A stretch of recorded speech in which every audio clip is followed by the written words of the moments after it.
The clatter of my fork against the ceramic plate was the only sound in the room for a full 5 seconds. It felt like an eternity. My daughter Mia, all of 10 years old with eyes far too perceptive for her age, had just asked the question that I, a woman of 35, had never dared to utter aloud. "Why do you pretend to love us?" Her voice wasn't accusatory, just genuinely curious, the way a child asks why the sky is blue.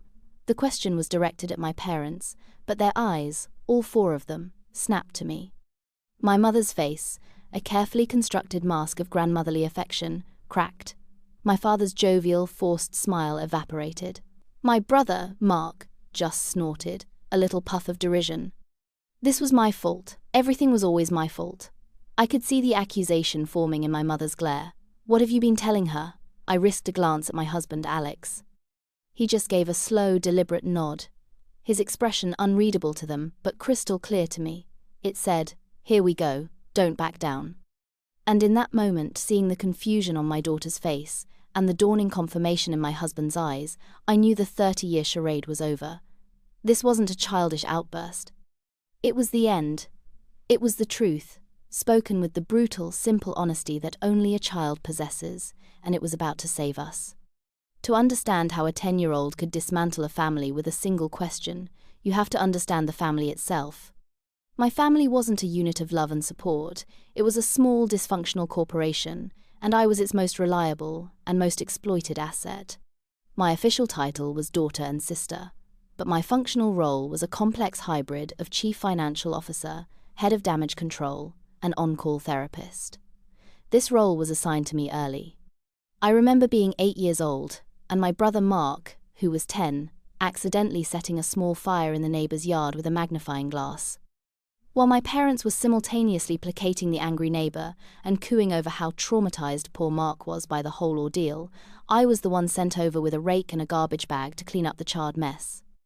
I received a pat on the head and was told, "Thank you for being the responsible one, Lily. You always make things better." The praise felt good then, a warm little glow of importance. I didn't realize it was the first forged link in a chain that would wrap around my life. That was the pattern. Mark, the golden child, would create a disaster, my parents would enable and excuse it, and I, the fixer, would be deployed to manage the fallout.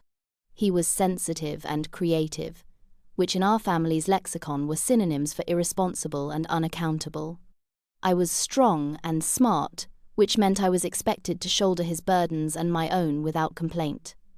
This dynamic solidified as we grew older, the stakes simply got higher. The burnt patch of grass became wrecked cars, failed classes, and lost jobs, but the roles remained exactly the same. Mark would break it, my parents would excuse it, and I would be called in to pay for it, either with my time, my money, or my sanity.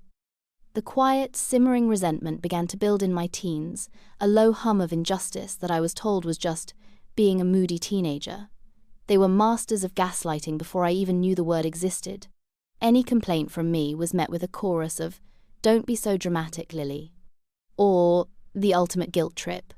But with family, this is what family does. I learned to swallow my feelings and just keep cleaning up the messes. It was easier than fighting. It was how I kept the peace. The peace, of course, was a complete illusion. It was the tense, fragile silence of a hostage situation, not the comfortable quiet of a happy home. My life was a series of sacrifices made on the altar of my brother's incompetence, with my parents acting as the high priests of the cult of Mark. The most significant sacrifice came when I was 19. I had worked tirelessly through high school, saving every penny from my part-time job for a down payment on a reliable used car to get me to my community college classes. I found the perfect one, a little blue sedan, that felt like the epitome of freedom. I had it for 6 glorious weeks. Then, one night, Mark needed to borrow it. He was going to a party, and his own junker of a car wouldn't start. I hesitated, a knot of dread tightening in my stomach. My father clapped me on the shoulder. "Oh, let him take it, Lily. He'll be careful. Be a good sister." Being a good sister meant I woke up to a phone call at 3 a.m. from a sobbing Mark. He'd wrapped my car around a telephone pole. He was fine, not a scratch on him, but my car was totaled. When I started to cry, my mother hugged me and said, "Oh, honey, don't be upset. The important thing is that your brother is safe." He was so shaken up. They didn't even pretend to be angry with him. My grief over my lost freedom was repositioned as selfishness. My totaled car was an inconvenience. His trauma was the real tragedy. I never saw a dime from him or them to replace it. I took the bus for 2 years. This incident was a prelude to the main event, the great college fund heist. I had a modest savings account, a combination of graduation money and funds my grandparents had left for my education. It wasn't a fortune, but it was enough to ensure I could get through my 4-year university without crippling debt.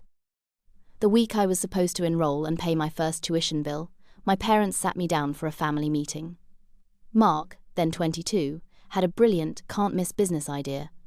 He was going to sell custom-painted frisbees. It was, they assured me, the next big thing. He just needed a little seed money to get started. My seed money, to be precise. It's an investment, Lily. My father boomed, his eyes shining with misplaced pride. When Mark's a millionaire, he'll pay you back 10 times over. My mother chimed in, her voice soft and persuasive. You're so smart you can get student loans. It's easy for you. Mark needs this chance. Don't stand in your brother's way. They didn't ask. They informed. Standing in Mark's way was tantamount to betraying the entire family. I was 19, still caught in their web of emotional obligation. I signed the withdrawal slip. The custom frisbee business folded in 4 months. I never saw the money again, and I spent the next decade paying off the loans that were so easy for me to get. Meeting Alex was like walking out of a dark, stuffy room and into the fresh air for the first time. I didn't realize I'd been holding my breath for 25 years. We met at the university I was paying for with my easy loans. He was studying engineering, and he had a calmness and a sense of fundamental fairness that felt completely alien to me. His family was normal. They had dinners where they talked to each other, not at each other. They celebrated each other's successes without a hint of jealousy or scorekeeping. They helped each other out of genuine affection, not obligation. Being with them was a revelation. It was Alex who first gave a name to the constant, low-grade anxiety I lived with. The first time he came to my parents' house for Sunday dinner, he was quiet on the drive home. Finally, he said, "Your family is really hard on you." I immediately jumped to their defense, a conditioned reflex. "Oh, that's just how they are. They don't mean anything by it." He just looked at me. "Yes, they do, Lily. They mean every word." He was the first person who saw it. He noticed the way my mother would praise my new haircut, and then, in the next breath, mention how a similar style made my Aunt Carol look a bit puffy. He clocked how my father would ask about my job, but his eyes would glaze over until he could steer the conversation back to Mark's latest minor accomplishment. Alex called it death by 1,000 paper cuts. Each little jab, each backhanded compliment, each dismissive comment was a tiny wound. Alone they were nothing. But accumulated over a lifetime, they had bled me dry. He described my situation with an analogy that hit me like a physical blow. "You're like a frog in a pot of water," he said gently one night. "The heat has been turned up so slowly, for so long, that you don't even realize you're being boiled alive." The image was so stark, so horrifically accurate, that it broke through years of my carefully constructed denial. I was being boiled alive. And my own family was turning up the dial, telling me the scalding water was a warm, loving bath. Alex didn't tell me what to do. He just held my hand and validated my feelings, offering me a perspective outside of the toxic bubble I'd grown up in. For the first time, I felt like I wasn't crazy. The problem wasn't that I was too sensitive or dramatic. The problem was my family. Armed with this new, terrifying clarity, Alex and I started to build our own life, a fortress of normalcy against the dysfunction.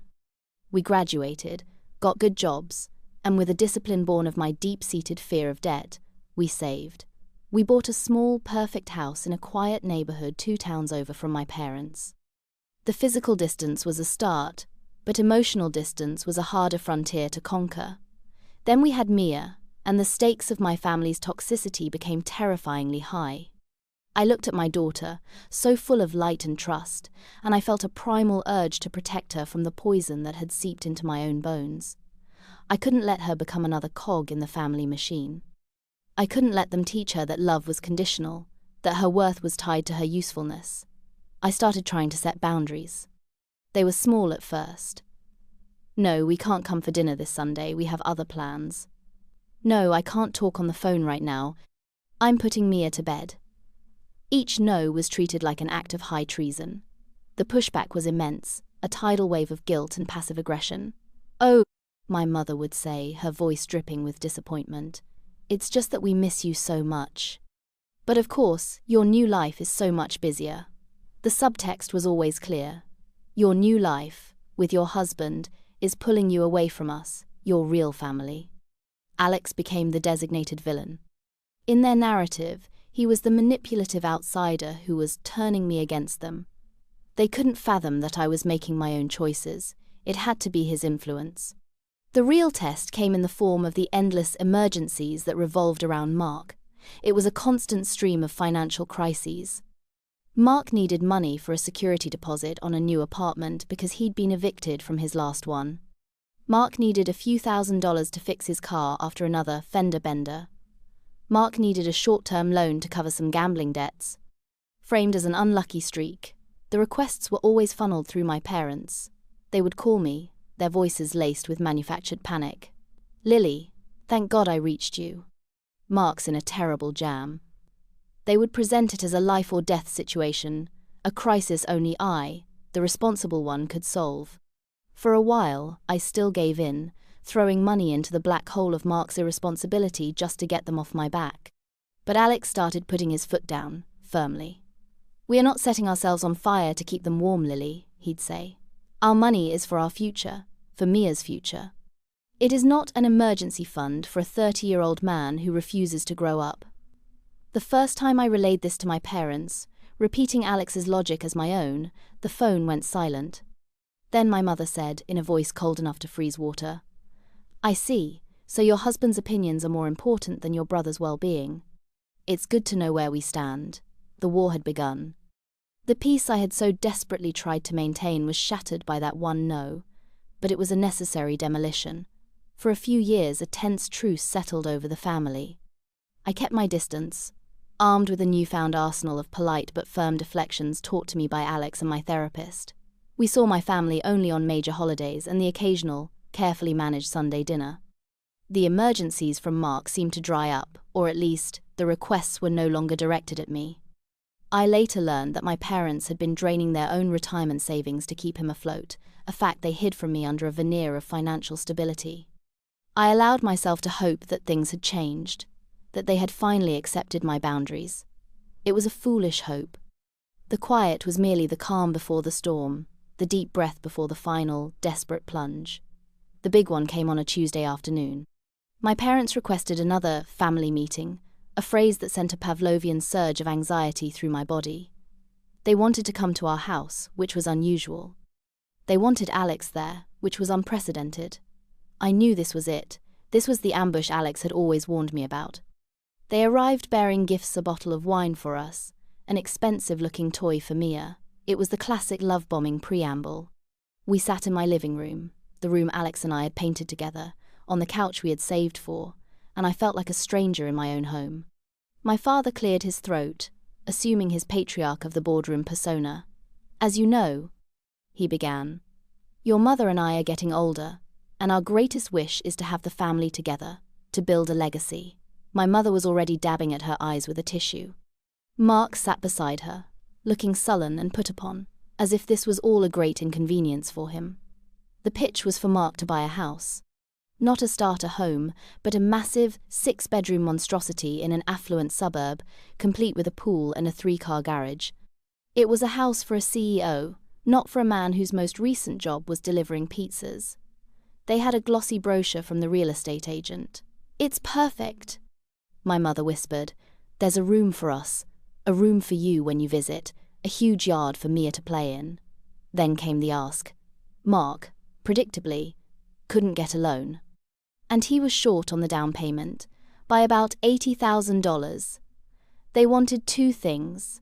First, they wanted us to gift Mark the $80,000 from our savings. Second, and this was the truly insane part, they wanted Alex and me to co-sign the mortgage. I felt the air leave my lungs. They wanted to lash our financial future, Mia's future, to the sinking ship of my brother's life. It's a fantastic investment for the whole family, my father said, his voice booming with false confidence. This is how you build generational wealth. It's what family does for each other, Lily. It's about being a team. My mother leaned forward, her eyes pleading. Lily, you've always been the one to hold us all together. Don't let us down now.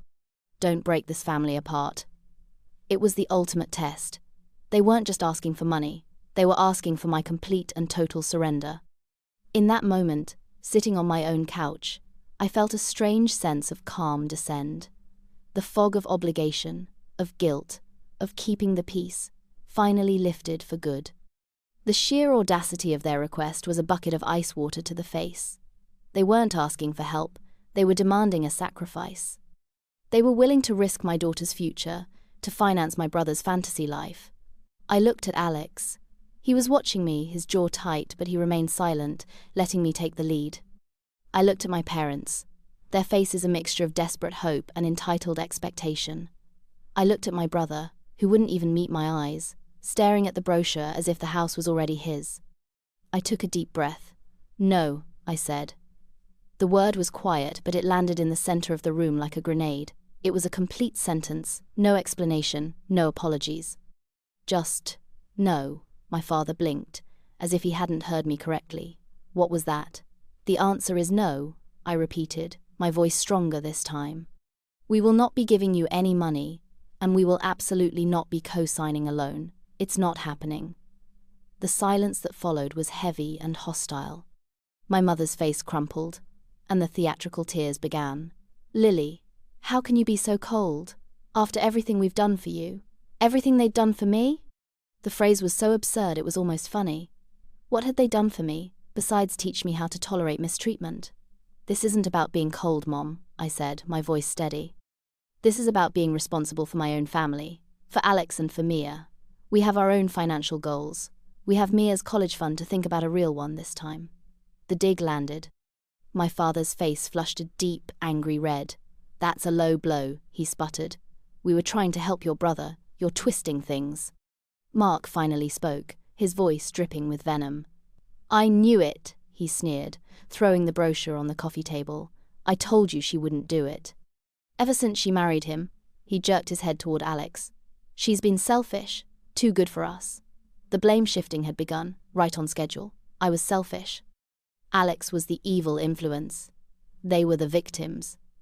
This has nothing to do with Alex, I said, my gaze fixed on my parents. This is my decision. You are asking us to take an incredible financial risk for something that is completely irresponsible. I will not do it. My father stood up, his folksy patriarch mask completely gone, replaced by pure fury. Apart, Lily. You are deliberately choosing to destroy this family. No, I said, standing up to meet his gaze. I'm not. I'm just refusing to finance it anymore. The meeting was over. They stormed out, my mother weeping dramatically, my father radiating anger, and Mark trailing behind them like a sulky teenager. The parting shot came from my mother, her voice trembling with manufactured heartbreak. You've changed, Lily. I don't even know who you are anymore. As the door slammed shut, I looked at Alex. He wrapped his arms around me. I know who you are, he said into my hair. You're the woman I love, and you just saved our family. He was right. I hadn't destroyed a family. I had just defined mine. It was me, Alex, and Mia, the three of us, and we were no longer for sale. The silence that followed their dramatic exit was, for me, a profound relief. It was like the incessant, high-pitched whine of a faulty appliance had finally been switched off. My parents and Mark initiated a full-scale silent treatment, a tactic that had crippled me with guilt in the past. This time, it felt like a gift. No more Sunday dinners filled with passive-aggressive landmines. No more phone calls that started with a cheerful hello and ended with a request for money. My phone didn't ring for 3 weeks. It was the most peaceful 3 weeks of my adult life. I realized with a startling clarity that their presence in my life wasn't a source of joy or comfort, it was a source of constant, low-grade stress. I was the family's designated driver at a demolition derby, perpetually braced for the next crash. Without the constant threat of impact, my shoulders relaxed for the first time in years. Alex noticed the change in me. "You're smiling more," he commented one evening as we were washing dishes. "A real smile, not the one you use when you're on the phone with your mom." He was right. The peace was real, not manufactured. Of course, it couldn't last. The silent treatment was a weapon, and when they realized it wasn't working, that I was thriving in the quiet, they switched tactics. The next phase was love bombing, and it was far more insidious. It started with a text from my mother. "Thinking of you and my beautiful granddaughter. I miss you both so much." There was no mention of the disastrous meeting, no apology, just a syrupy sweet dose of manipulative affection. I showed it to Alex. "It's a trap," he said immediately. "They're trying to reel you back in." I knew he was right, but the old programming runs deep. A sliver of me, the part that still craved a mother's approval, felt a pang of guilt. I responded with a non-committal, "Hope you're doing well." That was all the encouragement she needed. The calls started again. My mother would phone, her voice dripping with artificial warmth, asking about Mia's day at school, complimenting a picture I'd posted online. She never mentioned Mark or the house. She was playing the long game. Then came the invitation. "We've all been so silly," she said, her voice catching with just the right amount of emotion. "Life is too short to hold grudges. Why don't you, Alex and Mia, come for Sunday dinner? Let's just clear the air and get back to being a family." I hesitated. "I don't know, Mom." "Please, Lily," she begged. "For me, I just want to see my granddaughter. We'll make your favorite pot roast." The pot roast, the ultimate weapon in her arsenal, a symbol of happy childhood memories she would invoke whenever she needed to manipulate me. Alex was unequivocal. "Don't do it, Lily. It's an ambush. They're just going to try again, but this time they'll try to corner you in their territory." I knew he was right. I knew it in my bones. But I was tired of the conflict, tired of the estrangement. A foolish, stubborn part of me wanted to believe that maybe, just maybe, they had learned something. Maybe they really did just want to move on. "We'll go," I told Alex. "But we're taking our own car, and the moment they start in on the house, we leave. Deal?" He sighed, knowing he couldn't stop me. "Deal, but stay on your guard. This isn't a peace treaty. It's a strategic retreat on their part." The weeks leading up to the dreaded Sunday dinner were a masterclass in psychological warfare. My family, having failed with overt aggression and the silent treatment, now deployed a campaign of overwhelming, suffocating sweetness. It was disorienting and deeply unsettling. Small, unsolicited gifts began arriving at our doorstep. A box of expensive chocolates for me, a new video game for Alex, a frilly, impractical dress for Mia. The attached cards all bore the same saccharine message in my mother's loopy cursive, "Just because we love you." My mother would call every other day, her voice a syrupy purr, asking inane questions about our lives while studiously avoiding any topic of substance. It was all a performance, a carefully staged play designed to lull me into a false sense of security. The most disturbing part of this charade was its effect on Mia. At 10, she was no longer a little kid who could be easily distracted by a shiny new toy. She was observant, a quiet little sponge soaking up the emotional currents in our home. She saw me tense up every time the phone rang with my mother's caller ID. She saw the forced, tight smile I wore while listening to her grandmother's cloying pleasantries. She overheard snippets of conversation between me and Alex. One evening, after a particularly nauseating call, I hung up and vented to Alex in the kitchen, forgetting that little ears were always listening. "It's all so fake," I whispered, my voice tight with frustration. "They don't actually care how Mia's soccer practice went. This is all just a lead-up to asking for the house again. They don't love us, Alex. They just love what we can do for them. It's all just pretend." I saw a flicker of movement in the hallway and realized Mia was standing there, her face unreadable.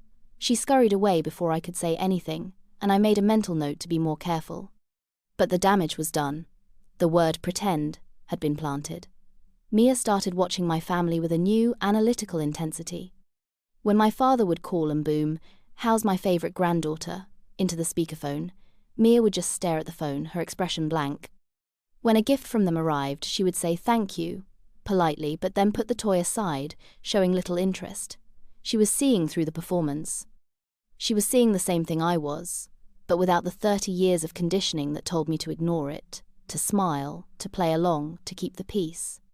She saw the mask, and she didn't understand why we were all pretending it was a real face. The day of the dinner arrived, a grey, overcast Sunday that perfectly matched my mood. As we got in the car, Alex squeezed my hand. "Remember the plan, one mention of the house and we're out." I nodded, my stomach churning. I know. What I didn't know was that the detonation wouldn't come from them. It would come from the quiet, observant little girl sitting in the back seat, who had finally connected all the dots. Walking into my parents' house felt like stepping onto a stage set. The air was thick with the aroma of pot roast and forced cheerfulness. My mother rushed to hug us, her embrace too tight, her smile too wide. My father clapped Alex on the back with a bonhomie that didn't reach his eyes. Even Mark managed a tight-lipped smile and a muttered, "Hey." They were all playing their parts perfectly. It was the happy family production, and we were the guest stars they were desperate to impress. They fawned over Mia, showering her with a level of attention that was both excessive and transparently manipulative. "Mia, sweetheart, look what Grandma got for you," my mother cooed, producing a ridiculously large teddy bear.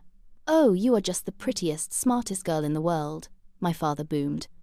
It was all for my benefit, a demonstration of what a loving, doting family they were. I felt like a judge at a competition, and they were pulling out all the stops to win.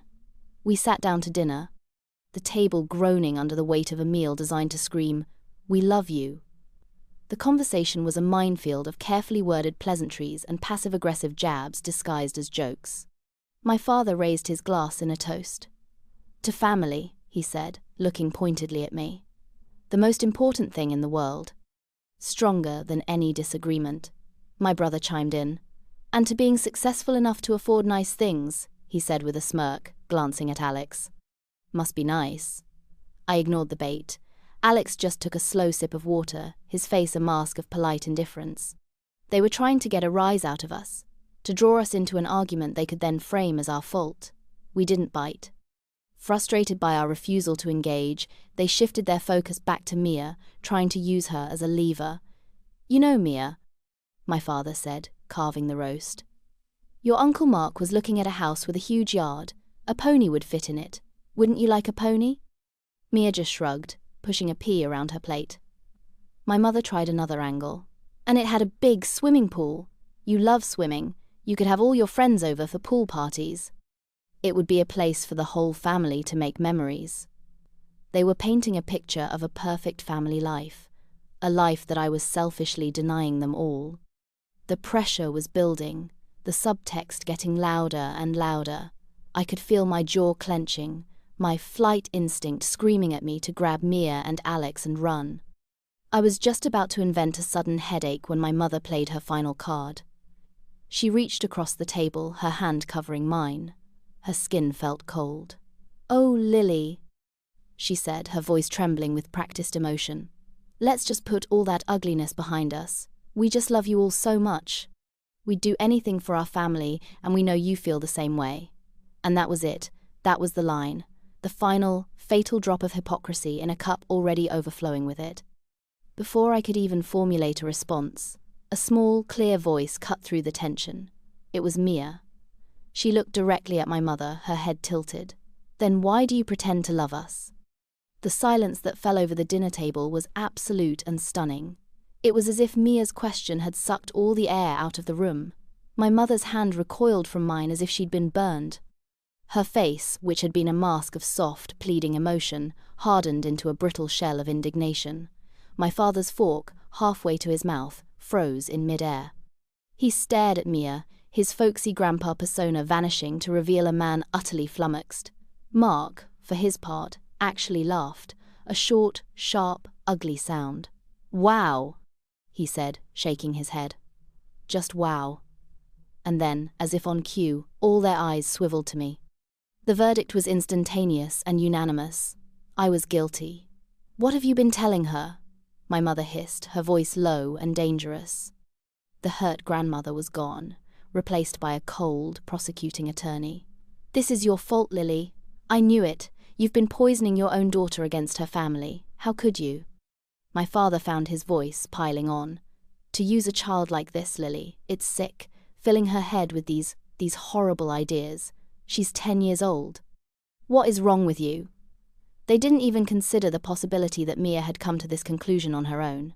In their world, nothing happened unless it was part of a larger power play. Mia wasn't a person with her own thoughts. She was a pawn I was using against them. I looked at my daughter, whose face was now clouded with confusion and fear at their angry reaction. I looked at Alex, who gave me that same steady, supportive look. Don't back down. Something inside me, a dam of 30 years of repressed anger and swallowed injustices, finally broke. But I didn't scream. I didn't cry. The rage that filled me was cold and clear and sharp. I placed my napkin neatly on the table beside my plate. She's not wrong, I said, my voice unnervingly calm. Every eye was on me. You heard her question. I think you should answer it. That is a ridiculous accusation, my father boomed. We love you. We love all of you. We've given you everything. No, I said, my voice cutting through his bluster. You haven't. You don't love us. You love the idea of us. You love me as your financial backstop and your emotional janitor. You love Alex as a potential co-signer. You love Mia as a tool to manipulate me. You don't know the first thing about who we actually are. The truth, spoken plainly and without heat, was more shocking to them than any screaming match could have been. They were stunned into silence, their prepared scripts utterly useless. I kept my gaze locked on my mother, the architect of our family's particular brand of toxic love. When was the last time you asked me a question about my life and actually listened to the answer? I asked, my voice still quiet, still dangerously calm. A question that wasn't a prelude to asking for something. You ask if I'm busy, but only to see if I have time to run an errand for Mark. You ask how my job is going, but only to gauge if I've gotten a raise that you can then earmark for one of his debts. You haven't asked me if I'm happy in 15 years. I turned to my father. And you? You talk about legacy and family, but what you mean is assets and appearances. This entire performance, I gestured around the table at the elaborate meal, isn't about love. It's a business lunch where you're trying to close a very bad deal. The only difference is you expect us to be grateful for the pitch, Mark scoffed. Oh, here we go, St. Lily, the martyr. No, Mark, I said, turning to him for the first time. His sneer faltered slightly under my direct gaze. Not a martyr, a banker. That's all I've ever been to you, the family ATM. From the moment you totaled my first car and I was made to feel selfish for crying about it, to the time you all invested my college fund into your frisbee business, to now, this ridiculous, insulting demand that we ruin our financial future to buy you a mansion you haven't earned and can't afford. It has never been about family. It has always been a transaction.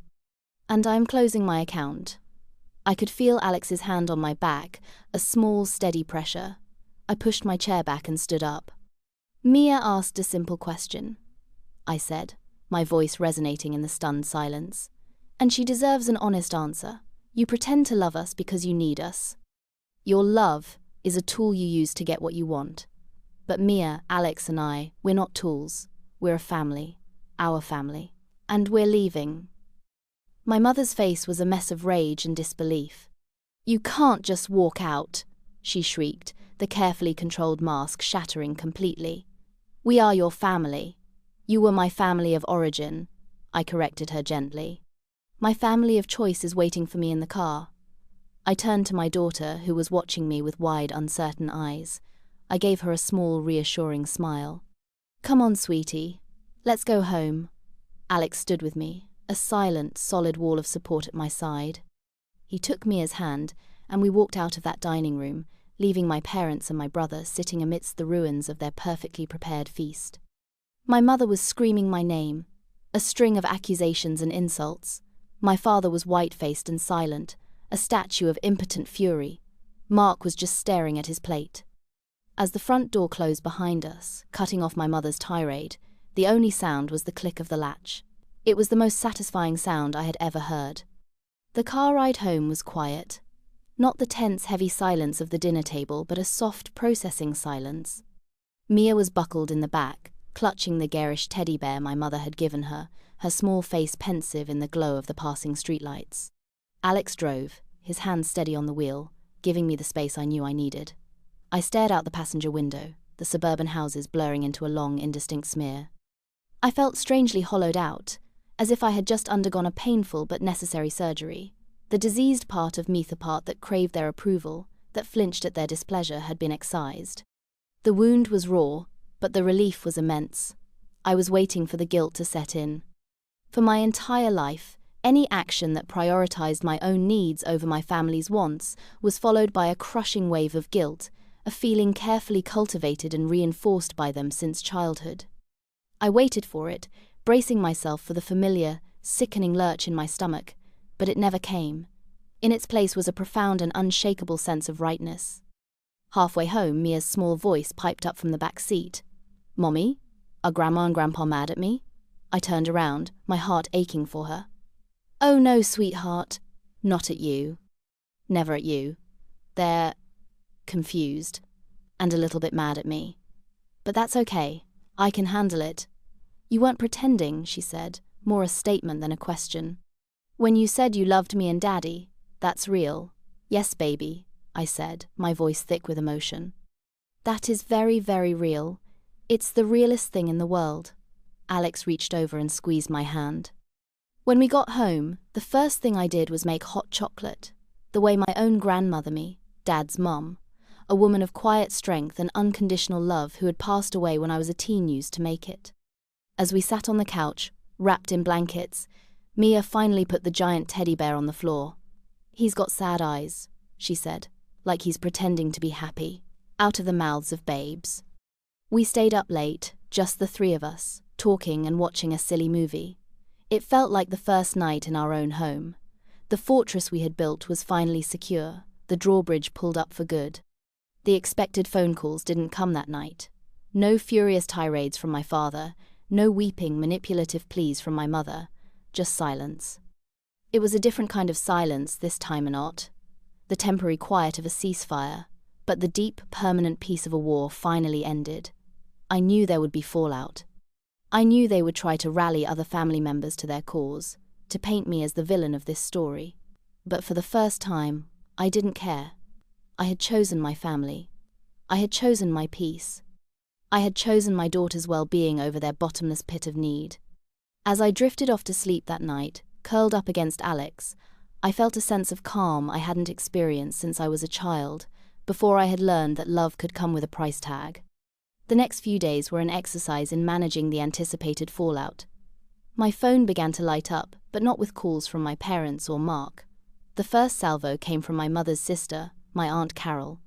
She was my mother's loyal lieutenant, a woman who had always viewed my independence with suspicion. Her text message was a masterpiece of passive aggression.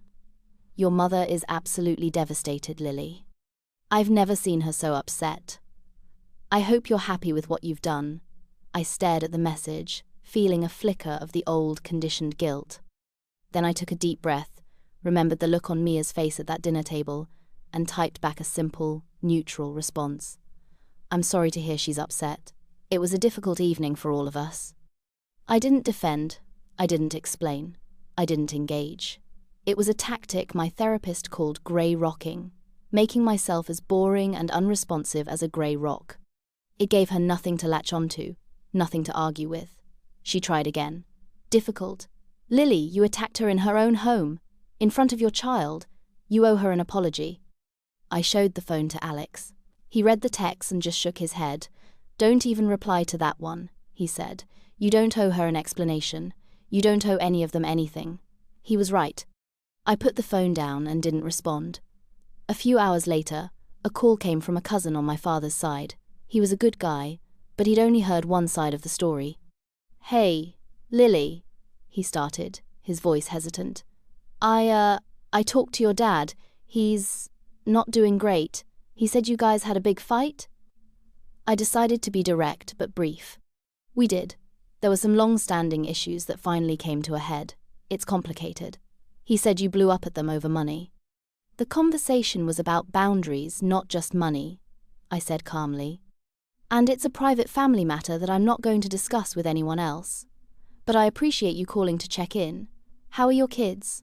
I steered the conversation into safe, neutral territory. By refusing to get into the mud and sling accusations, I disarmed him. The narrative they were trying to build, that of the hysterical, ungrateful daughter who had a meltdown for no reason, wasn't holding up against my calm refusal to engage in the drama. The biggest challenge was protecting Mia. We sat her down and explained things in age-appropriate terms. Sometimes, I told her, grown-ups have disagreements that are too big to fix right away. Grandma, Grandpa, and Uncle Mark are very upset with me, and we need to take a break from seeing them for a while. This is not your fault. You did nothing wrong. You were brave to ask an honest question. She seemed to accept this, her main concern being whether she had caused the problem. Once we reassured her that she hadn't, she adapted with the incredible resilience of a child who feels safe and loved. The real test of my resolve came a week later. A flower delivery arrived at my office. It was a massive, funereal-looking arrangement of white lilies. The card was from my mother. It read, "Life is too short for this. Please call me. I love you." The old me would have burst into tears and picked up the phone immediately, desperate for a reconciliation at any cost. The new me saw the gesture for what it was, not an apology but a summons. A beautifully packaged demand for my return. I took the card, ripped it into 4 pieces, and threw it in the trash. Then I told the receptionist she could keep the flowers. I would not be bought with gilt-edged lilies. The weeks turned into a month, and the silence from my core family unit continued. The attempts to contact me through their network of flying monkeys, as my therapist called them, dwindled as I continued my strategy of calm, boring refusal. My life became blessedly simple. The ambient anxiety that had been my constant companion for decades was gone, replaced by a quiet hum of contentment. I found I had more energy, more patience for Mia, more creative ideas at work. It was amazing how much mental real estate my family's drama had been occupying. I started a small vegetable garden in the backyard, something I'd always wanted to do but never had the headspace for. As I tucked tomato seedlings into the soil, my hands covered in dirt, I felt a profound sense of being grounded, rooted in my own life for the first time. Alex and I rediscovered a lightness in our relationship that had been weighed down by the constant need to strategize and debrief after every toxic family interaction. We could have a conversation without it, eventually circling back to, "What do you think your mother meant by that?" We were just us again. Mia was thriving. Without the confusing push-pull of her grandparents' conditional affection and the tension it created in our home, she seemed more relaxed and confident. She was laughing more, a full-throated, joyful sound that filled our small house. Seeing her blossom was all the confirmation I needed that I had made the right choice. It was during this peaceful interlude that I learned the truth about my parents' financial situation. I had a lunch meeting with a former colleague who had recently started working at the same bank my parents used. We were catching up when she mentioned, in passing, that she had handled a recent loan application for them. "It was a big one," she said, shaking her head. "A second mortgage on their house. I felt so bad for them. They seemed really stressed." I tried to keep my expression neutral. "Oh, I hadn't heard. Everything okay?" "I guess their son needed help," she continued, oblivious to the bomb she was dropping. "Something about a business debt. They basically drained all their equity to bail him out. Said it was the 3rd time in 5 years. 3rd time, 5 years. The emergencies hadn't stopped. They had just stopped asking me for money because my parents had become the new ATM. The grand plan to get us to co-sign on Mark's mansion wasn't just about giving him a leg up, it was an act of pure desperation. They were tapped out. They had mortgaged their own future for him, and now they were trying to get us to mortgage ours. The revelation wasn't surprising, but it was clarifying. It stripped away any last lingering shred of doubt I might have had. Their pleas of family weren't about love or togetherness. It was a frantic attempt to find a new host for the parasite that was my brother's financial irresponsibility. They weren't trying to build a family legacy, they were trying to stave off their own ruin, and they were perfectly willing to drag us down with them. That night, I told Alex what I'd learned. He just nodded slowly. "It makes perfect sense," he said. "They weren't asking you to invest in a dream. They were asking you to pay off a nightmare." The anger I felt was cold and sharp, the sheer, breathtaking selfishness of it all. To know their own finances were in shambles and still try to entangle us, to risk our daughter's security to continue enabling their deadbeat sonnet was unforgivable. Any remaining sentimentality I had for my family of origin evaporated in that moment, leaving behind only the hard, clean truth. Life continued on its new peaceful trajectory. Spring turned into a warm, bright summer. My vegetable garden flourished. Mia finished the school year with a glowing report card. We took a small, wonderful vacation to a lake house, just the three of us. It was a week of swimming, board games, and campfires, with no tense phone calls or underlying drama. It felt like a lifetime away from the strained, obligatory holidays of the past. I didn't hear from my parents or Mark directly, and the grapevine of extended family had fallen silent. I assumed they had finally given up, accepting the new reality. Then, one Saturday morning in July, my doorbell rang. I wasn't expecting anyone. I looked through the peephole and my stomach dropped. It was Mark. He was alone, standing on my doorstep looking uncomfortable and out of place. He was dressed in a suit that looked too big for him, and he was holding a sad-looking bouquet of grocery store carnations. My first instinct was to ignore him, to pretend I wasn't home. But Alex was out getting groceries with Mia, and a part of me, the part that had been trained to fix things, felt a morbid curiosity. What new disaster had brought him here, in person? I opened the door a crack, leaving the security chain on. "Mark," I said, my voice flat. "What do you want?" He looked flustered, holding up the flowers like a shield. "Can I come in? I need to talk to you." "We can talk right here," I said, not moving. He sighed, a gust of frustrated air. "Look, Lily, I'm here to apologize, okay? Mom and Dad sent me. They think if I apologize you'll, come back." The apology wasn't even his own idea. It was a strategy, a move on the family chessboard, dictated by our parents. The sheer lack of self-awareness was staggering. "An apology for what, specifically, Mark?" I asked, my voice dangerously soft. "For the house thing? For the college fund? For the car? For the last 30 years of expecting me to clean up your messes? You're going to have to be more specific." He flushed, a mottled red creeping up his neck. "For the house thing, okay? I was out of line. We were all stressed. I shouldn't have pushed so hard." "You're right," I said. "You shouldn't have." An awkward silence stretched between us. He clearly expected me to accept this pathetic parent-mandated apology and invite him in. I didn't. "Is that all?" I asked. "Well, no," he said, shifting his weight. "There's another thing. The reason Mom and Dad are so keen on fixing things. I'm in some trouble, Lily. Real trouble this time." Of course he was. The apology was just the appetizer. The main course was another request for a bailout. "What kind of trouble?" I asked, though I already suspected the answer. "Financial," he mumbled, staring at his shoes. After you guys said no about the house, I tried to get the money another way. I got involved with some non-traditional lenders. And now I owe them a lot of money. Like, a lot, and they're not very nice about it." It was exactly what Alex and I had predicted. Unable to accept no for an answer, he had doubled down on his irresponsibility and walked straight into a shark tank. And now, once again, the family expected me to dive in and save him. The desperation was rolling off him in waves. This wasn't the arrogant, sneering brother from the dinner party. This was a scared man, a man who had finally run out of other people's money. I stared at my brother through the crack in the door, the security chain a physical representation of the boundary I had fought so hard to erect.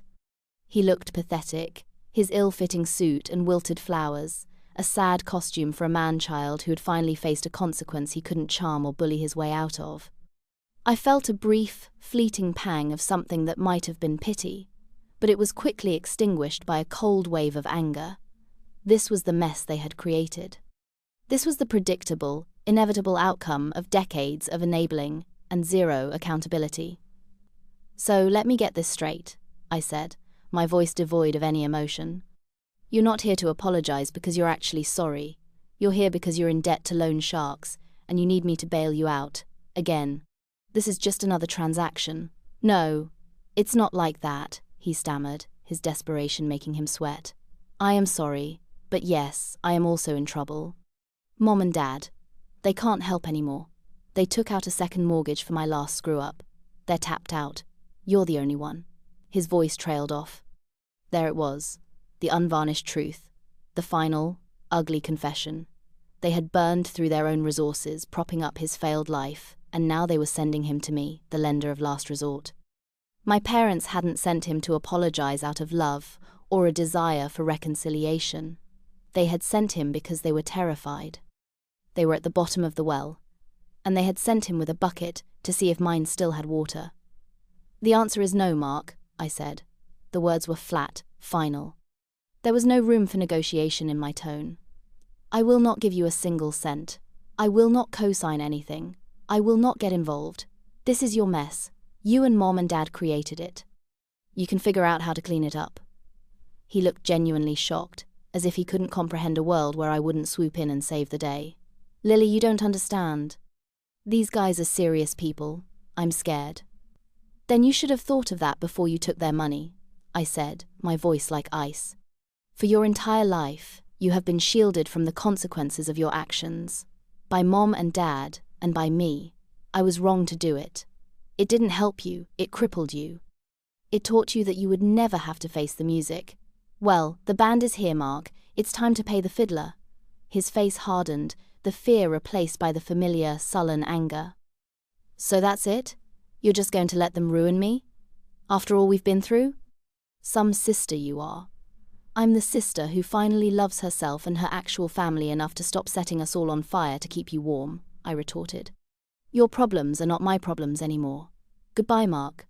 I closed the door on his stunned face before he could say another word. I leaned my forehead against the cool wood, my heart hammering in my chest. I didn't feel guilty. I didn't feel sad. I felt liberated. The chain was still on the door, but it felt like a much larger, heavier chain, one that had been around my neck for 30 years, had just shattered. A few moments later, I heard his footsteps recede down the walkway, followed by the sound of a car door slamming and an engine roaring to life. He was gone. The crisis had arrived at my door, and for the first time in my life, I had refused to let it in. The days following Mark's desperate plea were filled with a new kind of quiet. It wasn't the peaceful quiet of the initial no-contact period. It was the eerie calm in the eye of a hurricane. I knew the storm was raging elsewhere, but my small fortified island was, for the moment, untouched. I told Alex what had happened, and he was proud but worried. "They're going to get more desperate," he warned. "Be prepared for them to escalate." He was right. The escalation came in the form of my mother. She ambushed me.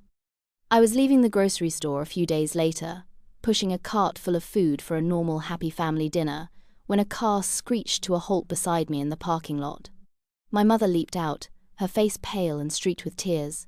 "Lily, you have to talk to me," she cried, her voice shrill enough to turn heads. She grabbed my arm, her fingers digging into my skin like talons.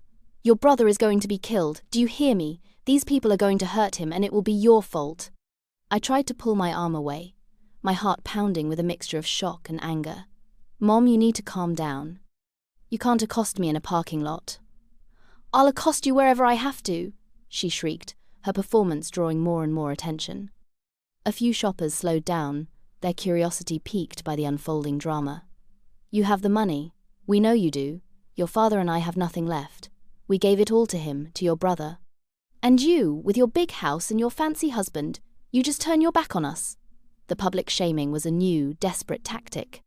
She was trying to weaponize my sense of social propriety, to embarrass me into submission. It was a vile, calculated move, and it backfired spectacularly. All it did was incinerate any last shred of sympathy I might have had for her. I yanked my arm free from her grasp, my voice dropping to a low, furious whisper. "Never. Do this. Again," I said, enunciating each word. "You will not ambush me. You will not scream at me in public. And you will not blame me for the consequences of your and Dad's and Mark's decades of terrible decisions. You are the ones who ruined your finances for him. You are the ones who taught him that he would never be held accountable. This is the world you built for him. I am done living in it." I turned my back on her, pushed my cart toward my car, and didn't look back. I could hear her screaming behind me, a torrent of abuse and blame, calling me a monster, a cold-hearted snake, an ungrateful child. I got in my car, locked the doors, and took several deep, shuddering breaths. My hands were shaking, but my resolve was like steel. That was the last time I ever saw my mother in person. The public, hysterical meltdown was the death rattle of her influence over me. She had shown her true colors in the most spectacular way possible, and all it did was prove that my decision to cut her out of my life was not just right, but necessary for my survival. The fallout from the parking lot incident was, surprisingly, non-existent. I think my mother's public spectacle was so extreme that it embarrassed even my father. The phone calls stopped. The texts stopped. The flying monkeys were recalled. It was as if they had fired their last, biggest cannon and, having missed their target, had no choice but to retreat. The silence that descended this time felt final. It was the silence of a door being locked and the key being thrown away. Weeks bled into months. Summer faded into autumn. Mia started 5th grade. I harvested the last of the tomatoes from my garden. Life moved on, unencumbered. The space that my family's drama had once occupied in my brain was now filled with PTA meetings, soccer practice schedules, and planning for our own future. We opened a dedicated college savings account for Mia, a 529 plan, and seeing the first deposit go in felt like a monumental victory. It was a tangible symbol of breaking the cycle. This money would be for her education and nothing else. There would be no family emergencies to derail her future. One crisp Saturday in October, Alex and I were cleaning out our garage when he came across a box of old photo albums. We sat on the dusty floor, flipping through the pages. There I was at 8, beaming after winning a spelling bee. In the next photo, Mark was holding the trophy, pretending it was his, and my parents were laughing. There I was at my high school graduation, my valedictorian medal pinned to my gown. The photo was taken from a distance, because my mother was busy fussing over Mark's torn tuxedo. Page after page, it was the same story. My accomplishments were footnotes in the grand, chaotic saga of my brother. It was always there, wasn't it? I murmured, tracing the plastic film over a picture of my wrecked blue sedan. I just didn't want to see it. You saw what you needed to see to survive, Alex said gently, putting his arm around me. But you're not just surviving anymore, Lily, you're living. He was right. Looking at those photos didn't fill me with sadness or anger anymore. It felt like watching a movie about someone else's life. The emotional charge was gone. The story of what happened to my family of origin came to me in pieces, through gossip from distant relatives, who still felt a shred of loyalty to me. Mark's non-traditional lenders, as he'd called them, had not been bluffing. He defaulted on his debt, and they came to collect. Not physically, as my mother had so dramatically feared, but legally and ruthlessly. They put a lien on my parents' house, the only asset of value left. To avoid foreclosure and total ruin, my parents were forced to sell the home I grew up in, the home they had sacrificed for Mark, and use the proceeds to pay off his staggering debts. They had to downsize to a small, grim apartment in a town an hour away. The family legacy my father had so proudly spoken of had culminated in them losing everything to save the son who had given them nothing in return. The irony was so thick you could choke on it. They had destroyed their own family in a desperate attempt to control mine. The news of my parents selling their house and moving into a small apartment should have elicited some kind of emotional response from me. Perhaps a sliver of pity, a surge of vindictive satisfaction, or even a pang of residual guilt. Instead, I felt nothing. It was like reading a news story about strangers in a distant country. Their lives, their choices, their consequences, they simply had nothing to do with me anymore. The emotional tether had been so completely severed that their downfall was just information, not a tragedy that touched my world. My world was here, in this house, with Alex and Mia. My world was peaceful. It was predictable. It was safe. The true measure of my healing came on Mia's 11th birthday. We threw a small party for her, just a few of her closest friends. There were no grand, performative gestures, no suffocating attention from grandparents trying to prove a point. It was just a simple, happy gathering with pizza, cake, and a lot of giggling. As I was cutting the cake, Mia came and wrapped her arms around my waist, burying her face in my side. "This is the best birthday ever," she whispered. My heart swelled. It wasn't the best because of the presents or the party. It was the best because the atmosphere was light and joyful, free from the toxic undercurrents of obligation and manipulation that had defined every family gathering of my own childhood. She was free. And because she was free, I was free. We were sitting in the living room after her friends had gone home, surrounded by wrapping paper and stray balloons, when Mia looked at me with that same perceptive gaze she'd had at the dinner table a year earlier. "Mom," she said, "do you ever miss them, Grandma and Grandpa?" I considered the question honestly for the first time. Did I miss them? Did I miss the people they were, or the idea of what they were supposed to be? "I miss having a mom and a dad sometimes," I answered truthfully. "I miss the idea of having grandparents for you. But the people they chose to be? No, sweetie, I don't miss them. My life is so much better now. Our life is better." She nodded, seemingly satisfied with the answer. "Mine too," she said simply, before turning her attention to a new Lego set. It was in that moment that I felt the final, ultimate sense of vindication. It wasn't about my parents losing their house, or Mark facing the consequences of his actions. That wasn't a victory. That was just a sad, predictable ending to their story. My vindication was in my daughter's simple statement, "Mine too." I hadn't just saved myself. I had saved her. I had broken a chain of generational trauma and given my daughter a gift I never had, a childhood where love wasn't a transaction, a weapon, or a pretense. It was just a fact, as simple and as essential as the air she breathed. It has been 2 years since that fateful Sunday dinner. 2 years of quiet, uneventful, beautiful peace. We never heard from my parents or brother again.